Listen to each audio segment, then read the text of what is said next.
Hey, welcome back, everyone. This is going to be hopefully a quick video. I just thought I'd put something out there.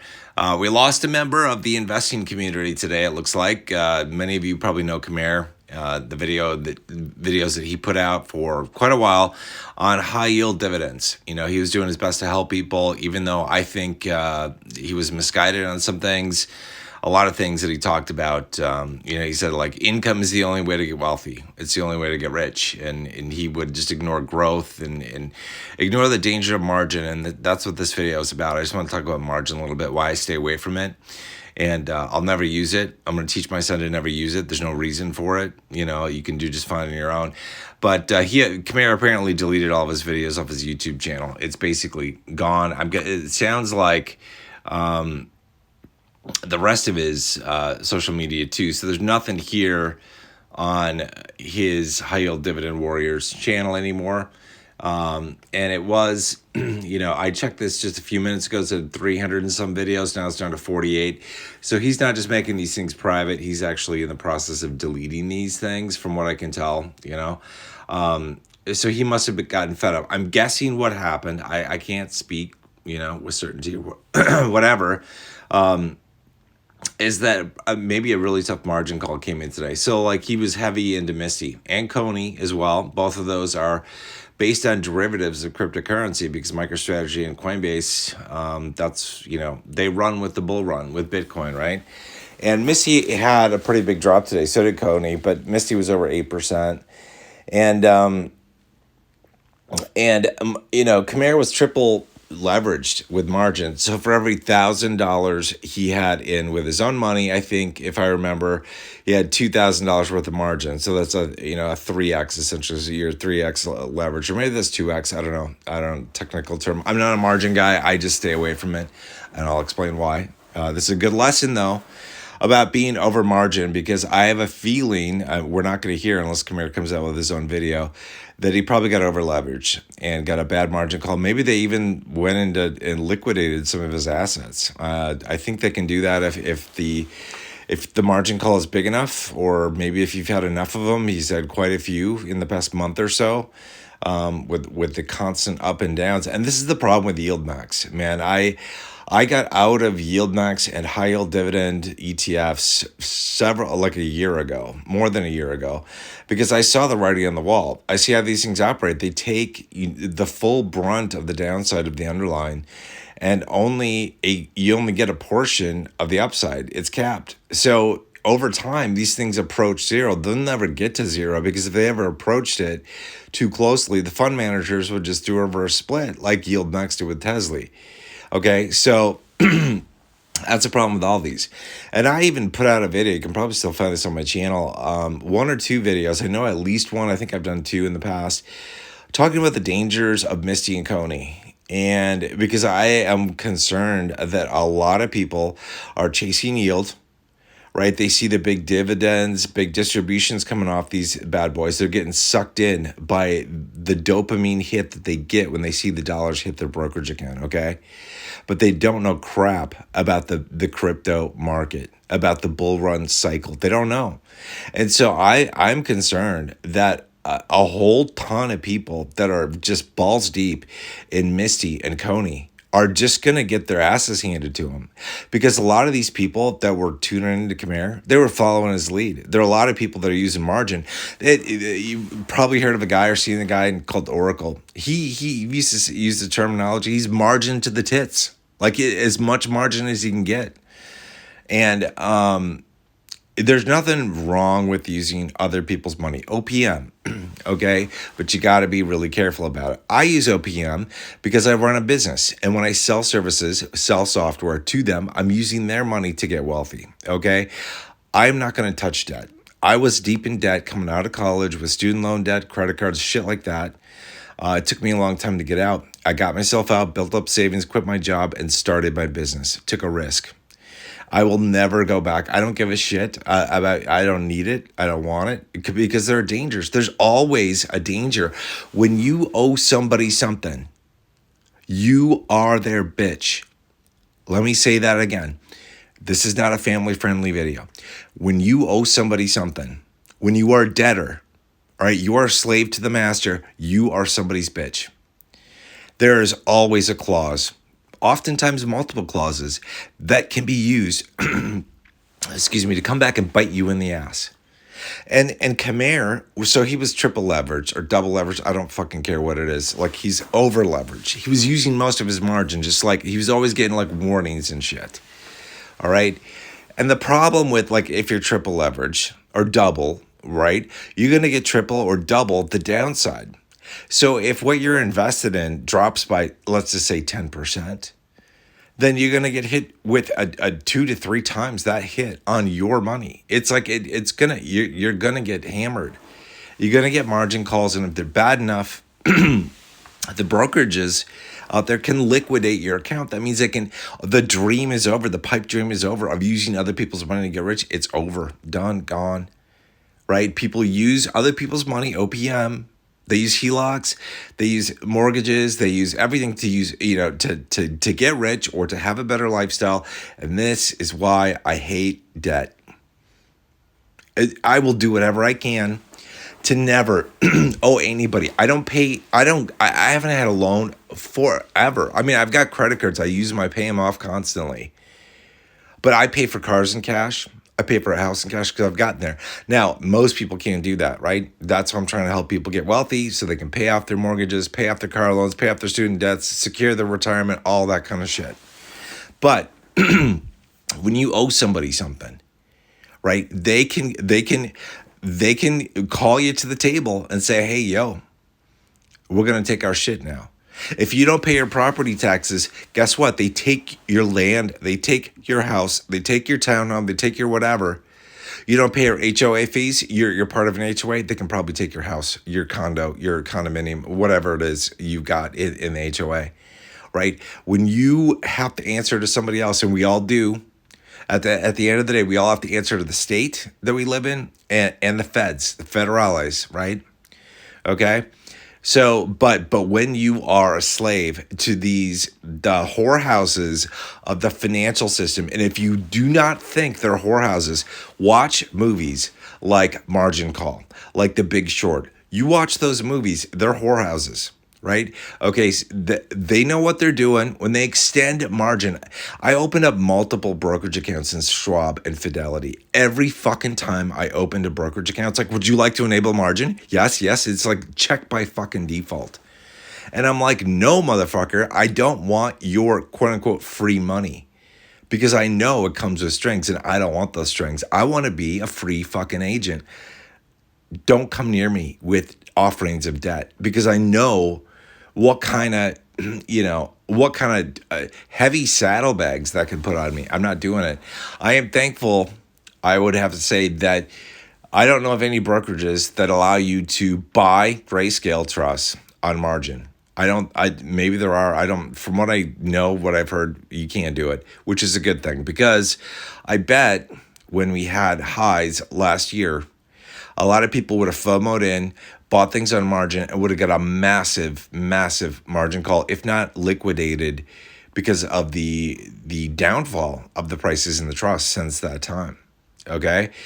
So you just got to be aware of this. You got to read the fine print. Just because somebody else is, one of your buddies is using margin or got a HELOC to buy whatever, or you're watching a YouTuber like Khmer or somebody else and they're using margin, you got to be aware that they don't give a shit about you. Like I'm on YouTube. I'm trying to help you. But at the end of the day, I don't give a shit about you. I'm going to be brutally honest. You should not think that I'm your friend. I'm trying to fucking help. I'm trying to be friendly. But if it's your ass or mine, I'm going to save mine. Okay? That's just the way it is. Nobody on YouTube has your best interest before theirs. Nobody. That's just the way it is. Like, we're all selfish. And they say you shouldn't be selfish, but that's a moronic statement. Because you have to be selfish. You first have to help yourself. Then you can help your family. Then you can help other people. All right? It's like when you're flying in an airplane and they say if the oxygen mask drop, what do they say? Well, here's what they say. They tell you to be selfish.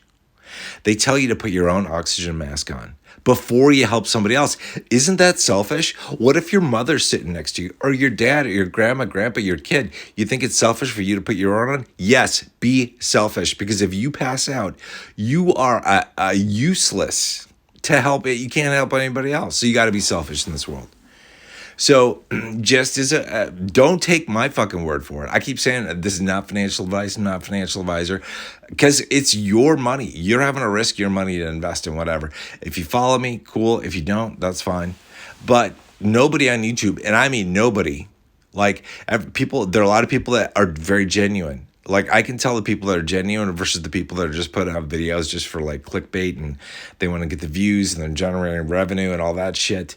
Good for them. Fine. That's fine. But I can tell pretty easily the people that are genuine versus the people that are just like all smoke and mirrors and shit.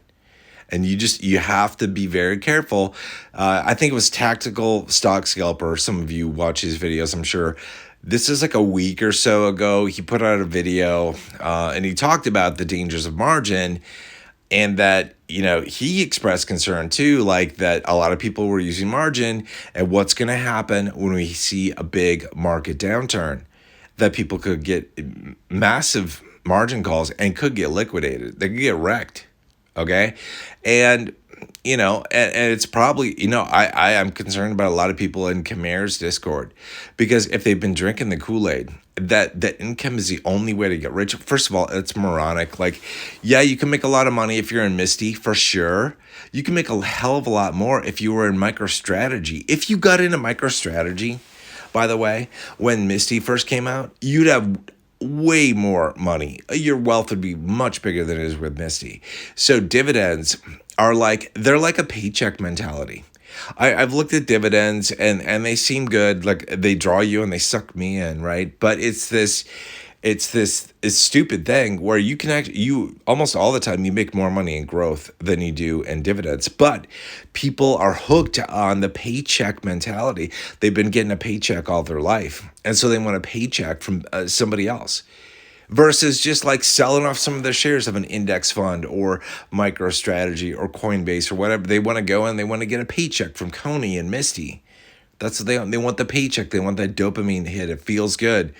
I don't know if they're just scared to sell off shares or what. I mean, it's like you make your dividend, your synthetic dividends that you can come up with yourself or for yourself just by selling off shares in MicroStrategy are far exceed the yield that you get out of Misty. MicroStrategy is more than doubled in price in the past year.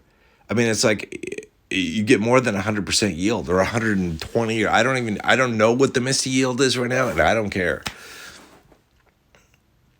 But my concern is, and this video has gone on longer than what I thought, but I just thought I'd throw some of these things out here. Like I think there are a lot of people in Misty and Coney, right, that do not understand really crypto, that they were chasing yield, right? They've heard about Bitcoin, that it's going up, but they don't understand the crypto cycles. And I'm very concerned that it is going to wreck a lot of people and destroy their wealth. Excuse me, when we reach the peak of the bull run for Bitcoin and it starts to drop, because it will drop, so will MicroStrategy, so will Coinbase, and Misty and Coney will collapse. I don't know by how much, 80-90% I think would be feasible. And if you're listening to morons who say it doesn't matter, the NAB doesn't matter, they're morons. They're absolute fucking morons. That is your wealth. Right. And it's what's going to happen. It's like you don't buy into Grayscale or MicroStrategy or Coinbase or any crypto asset and expect it to go up forever. It does not work that way. Crypto is on cycles, and I think a lot of people are going to get wrecked because they do not understand that. But I don't know. I'll put another video like when I think we're getting to the height of Bitcoin's price, and I'll put out another warning to Misty and Coney investors. And I know there'll be smartasses and dumbasses that make comments, and that's fine. They can do whatever they want. But it's like I know there are people that are going to get wrecked. And Khmer'ed is a good example of this. He was getting margin calls almost on a daily basis for like the last month and a half or so. I'm guessing he got a really bad one today. Okay, he's only shown one of his portfolios. He's got another one that he hasn't shown for quite a while, and there's been conjecture amongst the YouTube community that perhaps he was hiding losses or something. I don't know. It doesn't even matter. But it is a little disingenuous if somebody's coming out and saying you're all going to get rich and he's going to start a media company, and you're all going to meet like and have. I think the party that they were going to have is, I don't know if it was going to be in Vegas or where it was going to be. They were planning a party. He just bailed on everybody, right?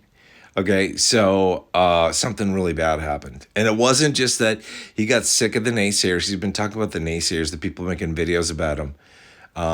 There's a reason people make videos about him, and people don't care if they go, other people go watch the videos. Who gives a shit? But there's a lot of information. He's trying to be helpful. Okay, I got to give him credit for that. But there's a lot of information that he puts out there. He speaks like he's speaking like the truth of God, and it is absolute bullshit. And I just feel like he's leading a lot of people astray, and a lot of things, not just some of the investments that he's in, but in, with Nav and Nav erosion, and getting paid forever for the rest of his life out of Tesla. It's like you'll always get paid as long as they're around, but you just don't know how much. That's what happens with erosion, because dividends and distributions erode as well. So anyway, this video went way longer than what I thought. But, this is just a warning. I talked more about other stuff than margin, but it is just an example of margin. Just if I know a lot of people use margin, just be really careful. Do not use too much of it, okay? Because that you have no cushion, you have no buffer. Like you need enough of a buffer. And what's weird to me is like, why do you even need a buffer? Okay, so think about this. They give you, margin is sort of like a loan, right? It's sort of like a loan, like if you get a mortgage or HELOC. It's not, except it's a special type of loan. You can't use it all if something goes wrong. See, if you get a mortgage for your house, right? Let's say you get a mortgage for like $300,000, right? You're locked in. That's what you owe. It doesn't matter what happens with the value of your house, whether the market goes up or down. But margin is different. Margin is different. They're like, yeah, it's kind of a loan, but you can't use all of it, because if you do and the market goes down, you're screwed. You're going to get a margin call. That's not the way it works in other types of loans. So this is inspired by a loan. The whores on Wall Street, the whores in the financial institution, they just want to suck off more of everyone's hard-earned dollars. And this is what they do. They tempt people, and they say, oh, you can buy more, you can get rich from using margin, other people's money. You can get rich, and everybody wants to get rich. Most people, they hate the rich, because there's class envy that's been stirred up in this country. And nobody fucking teaches anything about investing in high school. They don't teach you shit about it, or in college. And they just want you to be worker bees. They want you to be a slave to the system. And so unless you get out there and learn on your own and have some wins, have some losses, learn how it works, you're never going to succeed. Because you're going to be left. You're going to be left behind with the people who don't do shit. If you look at, we are really going off topic. I don't care. This is I'm going to light up a cigarette here as I finish. Here's the deal. They don't teach you about anything, but if you don't invest well and take care of your own shit, you just end up like most people. Most people don't have shit for retirement savings. You look at the average 401k and IRA balances, what people have on average saved, by their years, how old they are. It's pretty pathetic. It's very low. And people are like, I only have $10,000 and I'm 61 years old. Am I going to be able to retire? I listen to Dave Ramsey's callers quite a bit, and I'm like, oh my God. What have you been doing with your money? And people don't take investing seriously. They don't take saving for the future seriously. So when they finally do, and they learn about margin, they're like, this sounds good. Because they're used to being debtors. They're used to being slaves to the system, because this is what the fucking system teaches you, right? It's all about your credit score, right? Why the fuck do you need a credit score? Have you ever thought about that? What if you just paid for everything in cash, from houses to cars to everything? Why the fuck do you need a credit score? But they teach you right away. I don't know how young they give kids credit cards anymore, if it's 18 or what, but I just know I was offered credit cards right out of the gate in college, okay? And because they want to get you hooked, right? Because they know college students generally are broke as fuck, so let's get them hooked on credit cards. And then college students are like, oh, I only need to pay this much each month, because they tell you what the minimum payment is. They want to lock you in forever, right? They suck the blood out of you. They don't teach you about that. They don't teach people about delayed gratification. They don't teach a whole bunch of things. This talk is way bigger than margin. But I just don't want people to get Khmer'ed. Okay. And what I mean by that is over leveraged in margin. If you want to use margin, you know what you're doing, you've done your research, good on you. I'm never going to touch that stuff ever. I'm going to teach my son to stay away from it. He's not going to need it.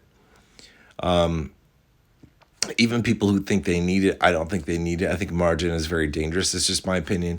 But again, like I said, when you are, it's like the saying, the debtor is a slave to the lender.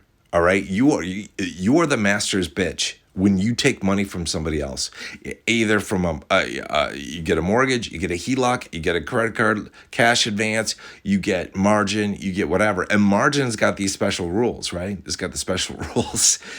You got to be careful what you're doing and prepare. Who knows what we're gonna have? What kind of market environment we're gonna have? Who knows? Who knows? All right, I'm ending it there because it's getting late and I want to be done. But yeah, so I will miss. I will actually miss Khmer. I actually see 313 videos right now is what it says on his channel. If you view it, it's only 48. So he's deleted some. I don't know. Maybe they're all gone now. I don't know how the counts are off right now, but yeah, it seems like he's gone. There have been a lot of people that have been very critical of him, and honestly, I have been too, for a number of things that I don't think he's been right on, But I have to give Khmer credit. I want to say this. I want to thank Khmer for doing his best. Just his best. It may not be right, but his best at trying to help people. All right, that says a lot about Khmer. I know I've been very critical of Khmer, so have a lot of people, justifiably so, but I want to put these kudos out to Khmer, okay? Khmer has done the best job that he knows how with the information that he has, with what he has learned along the way. He has shared his journey. He has been very transparent. Like, I have to give him major kudos. Like, he's been very transparent. Yeah. So I don't know. I mean, his community is probably going to miss him a lot. I know everybody that tuned into his YouTube live streams and watches his videos, they're going to miss him. I don't know what he's going to do with his Discord, because I, like many other people, were booted out of his Discord a long time ago because he just banned everybody he didn't like. But I don't know if his Discord is still going to be there or not. I guess the people who are there are going to know. But yeah, I mean, one thing, if you're a high yield dividend investor, just something to think about is that if you actually look at the charts and you calculate, if you put $1,000 into Misty like a year and a half ago versus $1,000 into MicroStrategy, what would you have right now? Like, what does your wealth look like right now? Just do that calculation and then ask yourself, does it make sense to invest in high yield dividend ETFs? That, in my opinion, are unreliable because the gravity will take them towards zero, and reverse splits will be the name of the game. Defiance funds absolutely suck. They're horrible. They're horrible. They're horrible. A lot of them are out there. You got to be really careful. Anyway, I'm going to end this video here. Last shout out. Just I want to say again, thank you, Khmer. If you were actually listening to this video, Khmer, I want to thank you for introducing me. Because you introduced me. I think you were one of the first videos I found on Tesla. And so I want to thank Khmer for getting me into Tesla. I honestly do. And the high yield dividend ETFs. Because I was doing dividend investing prior. And I was like, these dividends, like these stocks that are pumping out 3% dividends suck. And I saw the high yield stuff and I got sucked into it. And Khmer did a pretty good job. Pretty good job of explaining things. So I gotta give him kudos on that. Yeah, he will be missed. I'll miss him. He and I obviously had our differences. I will miss him. I know a lot of people will too. Oracle won't be able to make videos about Khmer and what he's saying anymore. It is kind of, sad when you see people drop out of the YouTube game. Just like for me in business, when I have competitors that go out of business or that get acquired, like they sell the company off to acquisition firm, and then the people that I knew that were working there, they're gone because they were competitors. I knew them, I was friendly with them, but they were kind of competitors, they were, and then they're gone, and it's kind of it's sad, it's lonely. Somebody said, I was reading a book. I'm really going off. I gotta light a cigarette here. I was reading a book by a very successful investor. I think it was maybe it was a book by Jim Rogers. It might have been him. I'm not sure. Where they said the race is lonely if you're the only one in it. So as people drop off the map, so to speak, they stop making videos, or their businesses get acquired or whatever, they drop off the map. You do miss them, even if you're their arch enemy, because then your arch enemy is gone. You don't have anything to do. You kind of miss them. It's nice to have a foe. It's nice to have a competitor. It's nice to have, and it's nice to have a role model, for the people that looked up to Khmer, right? They're gonna miss him. They are gonna miss him. And no matter what side of the fence you were on with Khmer or anybody else, we really do. I think one of the things that we fail at as humans is that we do not really appreciate the people that are in our lives and the good things in our lives until they are gone. When you lose a grandparent or a parent or a friend or a colleague, or you go through a divorce, you lose a business, you lose whatever, you don't realize what you had until it's gone. So even though there are people on YouTube that I watch their videos on stuff, and I do not agree with a lot of the stuff they say. I have mad respect for them putting content out there because it takes a lot of work. Okay, they're doing this on their own free time. Yeah, some of them are getting compensated for it. That's fine. That's cool. That's awesome. But they're still taking the time out of their day or of their evening or the weekend to make a video, right? So I'm going to end this here. Khmer, congrats on building a successful community. I hope your portfolio is going to be okay. And like I said, I would say this to Khmer too and everybody else. I would take a look at growth assets as being probably a better ticket to becoming wealthy than dividend ETFs. Just my opinion. All right, I'm going to leave it there, guys. You guys take care, and good luck out there. I'll see you soon.